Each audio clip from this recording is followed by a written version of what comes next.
네, 안녕하세요. 오토레프 신승엽입니다. 홍주입니다. 신화섭입니다. 권정입니다. 네, 저희 카더라는 이 모토레프 편집 방향과 다른 기자들 각자 개인의 의견을 말하고 있습니다. 저희가 취재나 기사를 작성한 이후에 느낀 생각들을 가볍게 이야기하는 시간인데요. 이 자동차 관련 정보나 뉴스는 모토레프 홈페이지 그리고 공식 유튜브 채널을 통해서 확인하시고 자동차에 저희가 가볍게 이야기하는 카더라는 정말 가볍게 보시면 좋을 것 같습니다. 오늘 시간은 저 뒤에 있는 요소수 관련 이슈를 좀 풀어볼까 해요. 저희가 지난달 말에 쓴 기사이긴 한데 이 이슈가 지난달 말에 해결될까 잠깐적인 이슈가 아니라 점점 더 심해지는 이슈이기 때문에 조금 더 심도 있게 다뤄볼까 합니다. 일단 요소수 어디에 사용되는 거죠? 요소수는 디젤차에만 사용되는 촉매 환원제의 일종이고요. 석탄, 그러니까 암모니아에서 나오는 요소를 통해서 만들어내는 일종의 그 액체입니다. 이게 이제 배출가스 기준이 점점 더 엄격해지다 보니까 배출가스 하는 부분에 있어서 이런 거 걸러주는 SCR 장치, 예전에는 DPF나 뭐 이런 것들로 충분했지만 이제는 부족. 유로6 점점 유로6도 이제 단계 D까지는 왔잖아요. 단계가 점점 올라가면 갈수록 이런 장치들이 필요하기 때문에 배출가스에서 좀 나쁜 성분들을 걸러주는 때 필요한 장치라고 생각하시면 될 것 같아요. 권지훈 기자가 말한 대로 이 석탄에서 이거를 추출하거든요. 네, 그렇죠. 석탄에서 추출하는데 국내 수입을 보니까 거의 한 80~90%가 중국산. 중국에서 요소를 수입해서 이 요소를 가지고 요소수를 만들더라고요. 비중을 만드는데 아무래도 뭐 많은 분들이 뉴스를 통해서 접하셔서 아시겠지만 이 중국에서 이 석탄을 가지고 요소를 만들어서 우리나라에 수출을 해야 되는데 근본적으로 호주에서 이 석탄을 안 주고 있죠. 중국으로 가지 않다 보니까 중국은 뭐 요소가 문제가 아니라 발전기 화력 발전, 화력 발전 자체가 안 돌아가기 때문에. 근데 날도 추워지는데 난방도 해야 될 거고요. 그래서 그 당시 뉴스를 봤을 때 많은 분들이 호주에서 석탄을 수출 못해서 이제 화력 발전을 못 돌리고 있다라고 해서 그때 제가 본 기사의 많은 반응, 댓글, 뭐 SNS에서 보면 야 하늘이 맑아서 좋다. 왠지 요즘 미세먼지가 안 오더라. 뭐 이런 댓글들이 굉장히 많았어요. 저도 거기에 뭐 크게 벗어나진 않았어요. 아 요즘 하늘이 굉장히 맑아서 좋구나 라고 생각을 했는데 이 요소수 이슈가 터질 줄은 전 진짜 짐작도 못했어요. 정말 생각도 못했던. 그래서 이게 왜 요소를 중국에서 수입하느냐라고 봤더니 가격 경쟁력이 엄청나더라고요. 글로벌 시장에서 뭐 다른 요소를 만드는 국가들을 봤을 때 거의 한 3분의 2 가격이다 보니까 거리도 우리는 가깝고 하다 보니까 한 90% 가량을 이제 중국에서 수입한다. 80% 좀 넘는 90%까지는 아니라고 해요. 뭐 한 그 외 여러 국가에서 수입하고 있지만 절대적인 비중이 중국이고 중국에서 요소를 수출하지 않는 상황에서 문제가 되고 있는데 이제 가격대가 엄청 오르긴 했더라고요. 그렇죠. 이것 때문에 디젤차 타시는 분들 좀 상당히 대란이죠. 보통 요소수를 일반적인 승용차에 넣을 때 한 10리터 단위로 구매를 하거든요. 10리터짜리가 보통은 10,000원에서 12,000원? 고소, 그러니까 10리터짜리 10,000원. 리터당 1,200원, 거의 등유보다 그렇죠. 조금 비싼 요 정도 수준이었단 말이에요.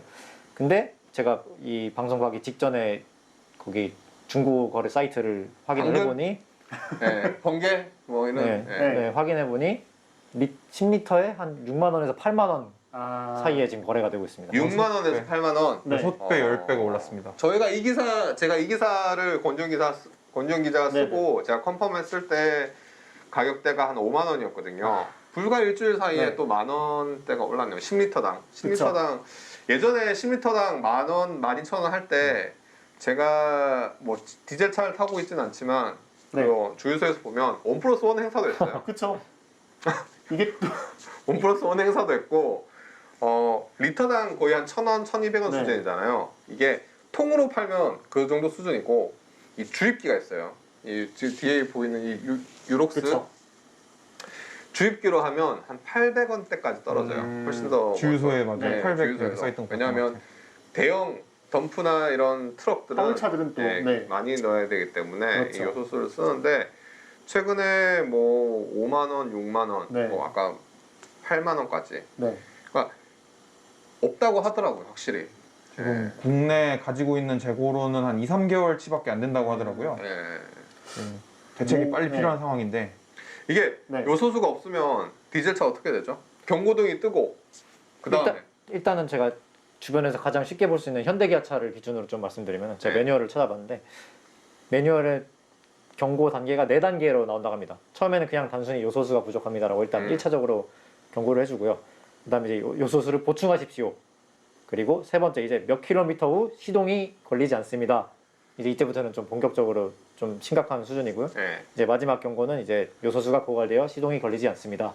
예. 결론적으로는 이런 경고등이 뜨기 시작할 때부터는 이제 출력이 어느 정도 감소가 되고요. 왜냐하면은 요소수가 부족하면은 이 그 배출가스가 자기들이 제대로 배출이 되지 네. 않기 때문에 네. 그런 경우가 발생해서 좀 출력을 제한하고 이제 완전히 부족해지면은 이제 운행을 할 수가 없는 수준에 네. 이르게 됩니다. 시동이 안 켜져요. 그러니까 뭐 사실 승용차 분들도 출퇴근하시는 분들 걱정이긴 하지만 더 큰 문제는 이 생업 네. 디젤 같은 경우에는 화물차의 비중이 진짜 정말 절대적이기 때문에 그 출력 제한만 걸려도 좀 업무상 뭐, 도착하는데 걸리는 시간이나 이런 게 이런 것들 차이가 많이 날 수 있기 차이가 많이 때문에 날 수 있고 시동이 안 걸린다. 그렇죠. 아 시동이 안 걸린다. 이거 굉장히 큰 문제. 이게 뭐 승용차들 같은 경우에는 한 3,000km 정도? 2,000에서 3,000km 정도에 보충하는 정도인 건데 까먹을 때마다 한 번씩 넣잖아요. 네. 네. 화물차 같은 경우에는 정말 뭐 트레일러 끄는 화물차 같은 경우는 한 3,400km에 한 번씩 네, 한 충전을 번씩, 해준다고 한 저 번씩. 하더라고요. 그렇게 많이 들어간지 몰랐어요. 저도 진짜. 그렇게 들어가는지 몰랐고 굉장히 심지어, 자주 넣어야 되고 네. 현대차 요소수를 엄청 먹어요. 마이티하고 아, 엄청 먹는데 이 통이 작아. 네. 그게 너무 불편하다 이거. 아, 그래서 통이 좀 컸으면 좋겠다라고 말을 했는데 그때는 가볍게 생각했는데 이 요소수 대란이 터지는 걸 보니까 네. 굉장히 심각한 이슈가 있고 음. 요소수를 뭐 넣지 않고 억지로 운행을 할 수 있어요. 있긴 했는데 그러다 보면 SCR 장치가 고장이 납니다. 그쵸. SCR 장치가 고장이 날 경우 이 수리비가 어마어마해요. 최소 몇백입니다. 네. 승용차가 최소 몇백, 대형 상용차 같은 경우에는 1,000단위가 넘어가요. 1,000단위가 넘어가기 때문에 이게 어떻게 보면 뭐 나중에 순간적으로 뭐 어떻게 잠깐의 치팅을 한다고 하더라도 치팅을 나중에 또 복구를 해야 돼요. 그쵸. 검사를 하기 때문에 네. 검사를 하는 대상이고 차량 점검 대상이기 때문에 이 전반적으로 이 물류 대란이 이제 뭐 요소수 안 넣고 좀 버티면 되는 거 아니야 라고 할 수 있는 단계가 아닌 것 같아요. 그리고 특히나 최근에 보면 노후 경유차 폐지를 정부에서 정책적으로 이걸 했잖아요. 그렇기 때문에 노후 경유차 수가 굉장히 많이 줄었습니다. 최근 몇 년 동안. 그래서 요소수를 사용하지 않는 차량을 찾는 게 더 어려울 정도. 그쵸. 시장에서 물류 업계에서 이래서 제가 듣기로는 뭐 수입차 일부 브랜드 같은 경우에는 이 경고등이 뜨고 센터에 들어오면 어느 정도 채워주는데 이 가격이 굉장히 비싸다. 수입차 서비스 료도 플러스까지 해서 요소수 충전하러 요소 충전하는 데까지 공임을 받는다고요? 못 구하면 넣어야지 어떡하겠어요. 근데 주유소에서 못 구해. 주유소에서 못 구하고 경고등이 떴어. 웃긴 거는 네. 경고등이 안 뜨면 네. 서비스 센터에서 충전을 안 해준다는 거야. 그러니까 서비스 센터에서 와서 충전을 하려면 경고등이 떠야 되고 경고등이 떠서 충전을 하면 네. 공인비를 받겠다는 거야. 모 서비스 놀고, 센터. 붙고 받고 네. 공임. 제가 이거를 얼마 전에 제보를 받고 나서 와 이거 기사를 써야 되나 말아야 되나 모르겠어요 진짜. 공임. 난감하네요. 근데 이게 아니 분명히 이게 네. 이게 경고등이 그러니까 뜨지 않으면 네. 충전을 안 해주는 거고 경고등이 떠서 서비스 네. 센터에 접수가 하고 대기를 거쳐서 점검을 해준대요. 단순히 요소수 부족만 점검하는 게 아니라 나머지 점검도 기본적인 점검은 하겠지만 네. 그에 따른 공임이나 이런 것들을 청구하는 거는 좀 과하지 않냐라는 고객 의견. 그리고 서비스 센터에 물어봤을 때 이게 프로세스상 단순히 요소수만 충전해드리고 가는 게 아니라 공식 서비스 센터 같은 경우에는 몇 가지 프로세스가 있어서 정식적으로 서비스가 접수됐을 때 요런 것들을 체크해야 된다. 그래서 공임이 발생했다라고 하시더라고요. 네. 그래서 양쪽 의견을 봤을 때 모든 서비스 센터가 그런 것 아니었고 특정 브랜드의 특정 서비스 센터에서 발생하는 하나의 이슈였기 때문에 이걸 좀 전부 체크를 해봐야 되긴 하겠지만 이러한 일도 있다. 요소수가 네. 이런 왜냐하면 요소수 같은 경우에는 사실 네. 워셔액 같은 느낌이었거든요. 맞아. 뭐 그냥 진짜 그렇죠. 서비스 하다 가면 네, 그렇죠. 네. 워셔액 충전해주고 네. 요소수 충전해줬어 그냥. 서비스로 넣어주고, 네. 근데 이제는 그렇지 않습니다. 네. 돈을 받습니다. 그쵸. 예, 돈을 받는 상황이고 아까 권지영 기자가 말한 그런 가격대, 네. 가격대도 굉장히 비싸기 때문에 서비스 센터나 이런 곳에서도 굉장히 비상이 걸렸다고 하더라고요.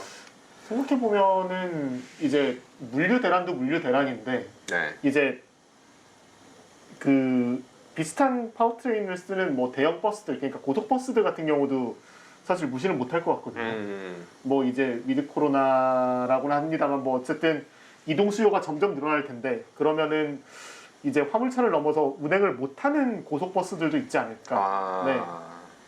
심지어는 뭐 일부 광역 버스들도 디젤을 쓰는 차량들이 있긴 하거든요. 뭐 요즘 뭐 CNG를 많이 쓴다고 합니다만 그런 물류를 넘어서 좀 교통도 좀 약간 영향을 줄 수 있지 않을까. 심지어는 산업용 발전기 같은 경우에도 디젤 엔진을 사용하면 요소수를 쓴다고 하더라고요. 여러분 그리고 가솔린 탄다고 이게 마냥 신나실 그게 아닌 게 주유소에 기름을 누가 가져옵니까? 탱크로리. 탱크로리. 잠깐. 탱크로리 디젤이 가져오죠. 나는 유소이라고 생각했지. 탱크로리. 예, 디젤차가 가져오기 때문에 이 맞네. 결국에는 주유소에 이 기름이 없을 수도 있어요. 정말 심각한 상황이면은. 영국 최근에 영국은 브렉시트 네. 줄 서야 되는. 영국은 운전사가 와, 없었지만 영국은 운전사가 없었죠. 영국은 운전사가 없었지만 우리는 네. 요소수가 요소수가 없었어요. 없어서 이제 우리 뭐 시승차 같은 것도 막 운영 중단되는 거 아니야? 그럴 진짜 그럴 수도 있어요. 주유를 못해서.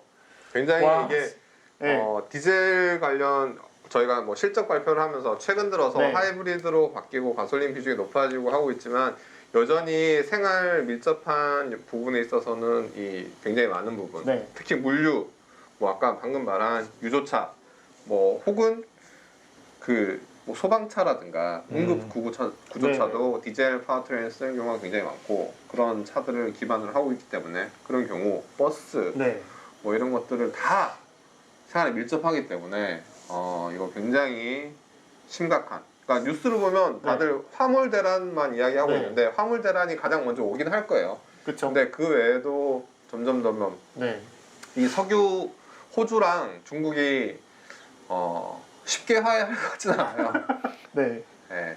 단기간 내에 화해할 것 같지는 않기 때문에 네. 이 이슈가 저는 좀 더 오래 갈 것 같고 지금 사실 반도체 부족으로 인해서 신차 공급이 좀 제한되고 있잖아요. 그렇죠. 그게 이제 2021년에 주요 자동차 업계의 그런 외부 영향 요인 중에 하나였다면 네. 지금 2021년 하반기 연말부터 2022년에는 이 요소수 관련 요소수가 또 네. 요소수 관련은 어떻게 보면 신차의 디젤 판매를 완전히 그냥 끝내는 신호일 수도 있어요. 진짜. 승용 부분에 있어서 사람들이 안 살 것 같아요. 확실히 네. 이번에 머릿속에 각인이 됐기 때문에 요소수라는 존재를. 그 전까지 요소수는 약간 귀찮은 존재였거든요. 귀찮은이었지만 귀찮은 존재였는데 귀찮은 게 아니라 이게 내 목을 조일 수 있구나. 진짜 차를 그냥 세워놔야 됩니다. 진짜 이런. 호주와 중국의 관계가 탈디젤을 가속화시키네요. 네. 그래서 2022년에 이 승용 부분에 있어서는 이 디젤의 비중이 더 떨어지지 않을까. 네. 예. 정말 그럴 수도 있을 것 같습니다. 마침 또 이게 뭐 이것 때문에 그런지 모르지만 G80을 네. 포함한 세단 라인업이 다 단종됐죠. 예. 그러니까 공급 문제가 해결된다고 하더라도 이제 소비자들 입장에서 또 그러면 어떻게 해가지고 안 사는 그렇죠. 분들도 있을 것 같아요. 분명히 이거는 네. 이게 지난 10년간 보면 네. 그게 하나씩 있었어요. 뭐 디젤 게이트가 하나 터지고 디젤 게이트 불났고. 터지고 쫙 네. 그다음에 불났죠. 파이어 BMW에서 게이트 불이 나고 네. 불이 나서 쫙 떨어지고 네. 뭐 정책적으로 노후교육차나 네. 이런 것도 쫙 떨어지고 그렇죠. 이제 요소수 대란이 났어. 이거는 저는 마지막 크리티컬 히트 느낌? 약간 막타. 막타 느낌. 막타 느낌이 네. 이제 좀 있어가지고 네. 이 디젤 관련해서도 자동차 비중이 많이 줄지 않을까 네. 이 요소수 이슈는. 모 매체에 있는 선배가 당근에 요소수를 판다고 올렸는데 예. 구매하겠다는 채팅이 124개나 쌓여있다고 합니다. 아, 진짜 난립니다. 적절한 가격에 올리셨나 보네요. 참. 네. 네. 24개. 어쨌든 저희도 요소수 관련 이슈는 조금 더 관심 있게 주목해서 좀 더 보도록 하겠습니다. 이게 하루 이틀 영향을 미치는 것 같지는 않고요. 빨리 연말에도 네. 수입선 다변화나 이런 네. 게 필요할 것 같습니다. 내년에도 영향을 미칠 거기 때문에 이 전반적인 기사들도 네. 홈페이지 혹은 공식 채널을 통해서 정확한 뉴스와 정보를 전해드리고 이 카다라에서는 좀 가볍게 이야기할 수 있도록 하겠습니다.